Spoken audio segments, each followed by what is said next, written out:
আসসালামু আলাইকুম। আশা করি আপনারা সবাই ভালো আছেন। সাইজ এখানে খুব বেশি ম্যাটার করে না।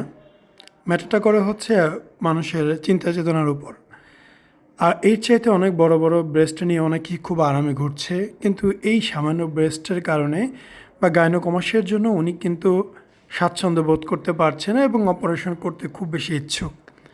উনি একজন গার্মেন্টস শ্রমিক। তো আপনারা জানেন একজন গার্মেন্টস শ্রমিক হিসেবে খুব বেশি স্যালারি কিন্তু পায় না। এরপরেও অপারেশন করার উদ্দেশ্য হচ্ছে তার মানসিক প্রশান্তির জন্য। কেননা একটি সমস্যার কারণে কিন্তু মানসিক দুশ্চিন্তা অনেক বেশি বেড়ে যায়। কাজের ক্ষেত্রে মন থাকে না, মানুষের দুশ্চিন্তার কারণ হয়ে দাঁড়ায়। তো আমরা সার্জারি করেছি। সার্জারির 15 দিন পরে সেলাই কাটার পরে একটি অবস্থা আপনাদের সামনে উপস্থাপন করা হবে। সম্পূর্ণ ভিডিওটি দেখবেন এবং মতামত জানাবেন। যে কোনো প্রশ্ন থাকলে অবশ্যই আমাদের হোয়াটসঅ্যাপে নক করবেন এবং ভিডিও ভালো লাগলে চ্যানেলটি সাবস্ক্রাইব করবেন।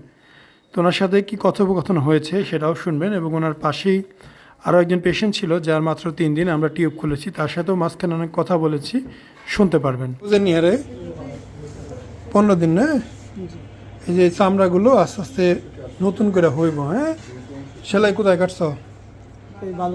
এলাকাতেই কাটছো? বালুকাতেই বাড়ি? আচ্ছা, এই জায়গা শুকাই গেছে, সব শুকাই গেছে মাশাল্লাহ। ভালো, আরও শুকাইবো, আরও টানবে। এই যে আড্ডি, পুরা আড্ডি, তাই না? আচ্ছা, হাত উঠানো যায়? কোনো সমস্যা হয় হাত উঠাইতে? বুকে টান টান তখন লাগে না? যাক, তোমার ছোট ছিল, কাটা ছেঁড়া কম হয়েছে, এর জন্য দ্রুত শুকাই গেছে। জাগর একটু বড়, কাটা ছেঁড়া বেশি হয়, তারপরে টাইম লাগে। তাছাড়া যারা একটু কায়িক পরিশ্রম করে, মানে কাজকর্ম করে, তাকে এটা দ্রুত শুকায়, তাদের বডির ইমিউনিটি সিস্টেম ভালো। যারা একটু কাজকর্ম কম করে বা পড়াশোনা করে কাজকর্ম করে না, তাকে একটু সময় বেশি লাগে, কারণ তাকে বডি স্ট্রং না। হাঁটা ছেড়া আজকে হাইটে আসে নাই, তাইলে হাঁটা ছেড়া তখনই করে।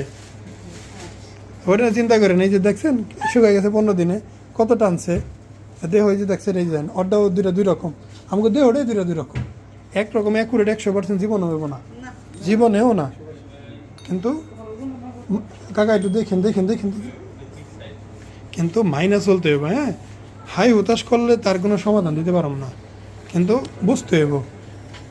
মিলা গেছে, তাই তাই তো। এখন ভালো লাগে জামা কাপড় পরতে? জামা কাপড় পরান যায়, কষ্ট লাগে না? একে একে পড়তে আরো জামা কাপড় বললে বুক ভেসে ওঠে না, বুক সমান লাগে? এখন ঠিকই আছে, দেখ ভালো হয়েছে। এরকম সবারই ভালো হয়ে যাবো, শুধু একটু টাইম দেবো। হ্যাঁ, আসসালামু আলাইকুম। মোহাম্মদ শাকিল হোসেন বলছি। 2017 সাল থেকে আমরা গাইনোকমাসিয়া নিয়ে নিয়মিত কাজ করছি এবং ভিডিও প্রকাশ করছি। এই চ্যানেলে যারা নতুন এসেছেন, আপনাদের কাছে অনুরোধ থাকবে আমাদের এই চ্যানেলটি আপনারা ভালোবাসা দিবেন এবং সাবস্ক্রাইব করবেন। এবং যারা অলরেডি সাবস্ক্রাইব করেছেন তাদেরকে অসংখ্য ধন্যবাদ। আপনারা কমেন্টের মাধ্যমে আপনাদের মতামত জানাবেন। ধন্যবাদ।